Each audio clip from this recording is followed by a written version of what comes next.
छत्तीसगढ़ शीतकालीन सत्र में भाजपा सरकार बुरी तरह घिरी हुई नजर आ रही है और कमाल की बात है कि भाजपा कांग्रेस के सवालों से नहीं बल्कि खुद भाजपा विधायकों के सवाल से परेशान नजर आ रही है। अजय चंद्राकर, सुशांत शुक्ला, धर्मलाल कौशिक लगातार मंत्रियों की मुसीबतें बढ़ा रहे हैं।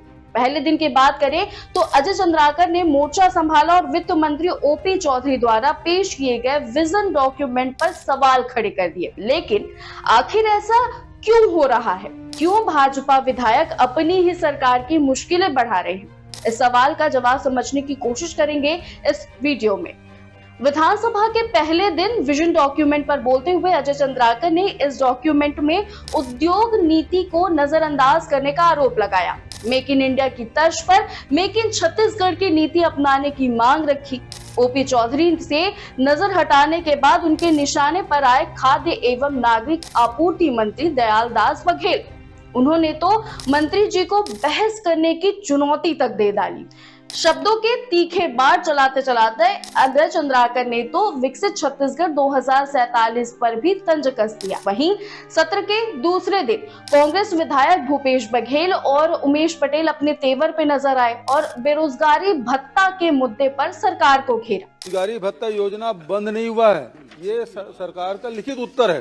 पिछले विधानसभा सत्र में उन्होंने दिया है। अजय जी, बंद नहीं हुआ है तो दे क्यों नहीं रहे? इसके बाद सरकार को घेरने का बीड़ा उठाया धर्मलाल कौशिक ने और पुश और पुल में अंतर समझाने वाली महिला एवं बाल विकास मंत्री लक्ष्मी रजवाड़े से सैनिटरी नैपकिन वेंडिंग मशीन के खराब पड़े होने की वजह पूछी। मंत्री जी ने जवाब दिया कि 1600 मशीनें चालू हैं, 1300 खराब है, जांच कराई जाएगी। फिर धर्मलाल कौशिक ने दूसरा सवाल दाग दिया, करोड़ों खर्च के बाद भी छात्राओं को लाभ क्यों नहीं मिल रहा है? भरतपुर सोनहत की भाजपा विधायक रेणुका सिंह ने कई इलाकों में मोबाइल नेटवर्क न होने की वजह पूछी तो मुख्यमंत्री विष्णुदेव साय ने जवाब में केंद्र सरकार को पत्र लिखा गया है, ये कहा। इसके बाद रेणुका सिंह ने विभागीय अधिकारियों पर सदन में गलत और अधूरी जानकारी देने को लेकर घेरा। उन्होंने कहा कि कागजों में तो टावर चालू है लेकिन जमीन पर नेटवर्क ही नहीं है। अब आगे बात करेंगे तीसरे दिन की।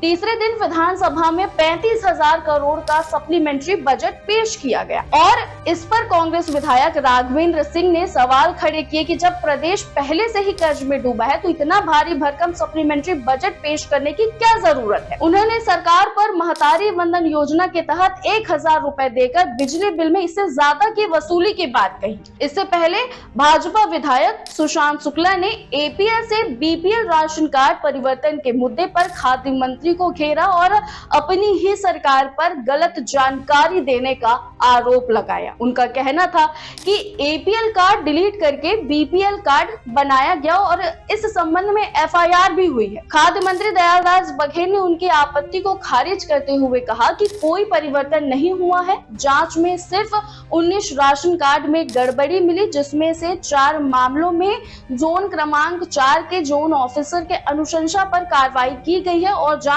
जारी है। सुशांत शुक्ला ने फिर से आपत्ति जताई और पूर्व मंत्री अजय चंद्राकर ने आधे घंटे इस पर जांच की मांग कर डाली। वहीं डूंगरगढ़ से कांग्रेस की विधायक हर्षिता स्वामी बघेल ने राजनांदगांव और खैरागढ़ जिलों की मरम्मत की जा रही सड़कों पर कार्रवाई को लेकर लोक निर्माण मंत्री अरुण साव से सवाल पूछा। अरुण साव ने जवाब दिया लेकिन हर्षिता बघेल जवाब से असंतुष्ट नजर आई और उन्होंने मंत्री पर सदन को गलत जानकारी देने का आरोप लगाया।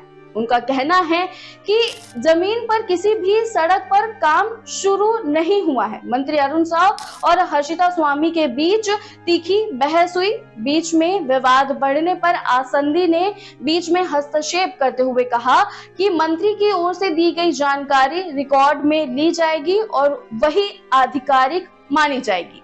तो ये रही विधानसभा के 3 दिन की पूरी कहानी।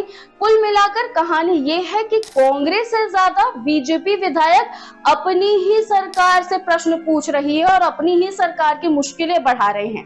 अब कुछ लोगों का कहना है कि अजय चंद्राकर को मंत्री नहीं बनाया गया है इसलिए वो मंत्रियों को अपने तीखे सवाल से परेशान कर रहे हैं, जबकि अजय चंद्राकर को जानने वाले लोग बता रहे हैं कि उनके ये तेवर पुराने हैं और जनता के मुद्दों पर वो बात करने से हिचकिचाते नहीं है, चाहे सामने कोई भी हो, बीजेपी हो, कांग्रेस हो, कोई भी हो। बीजेपी विधायकों के तेवर देखकर लगता है अब सदन में बीजेपी ही सत्ता पक्ष और विपक्ष का किरदार निभा रही है। आपकी क्या राय है कमेंट सेक्शन में जरूर बताएं और ऐसे ही इंटरेस्टिंग सब्जेक्ट्स की वीडियोस के लिए मैम छत्तीसगढ़ को सब्सक्राइब करना ना भूलें।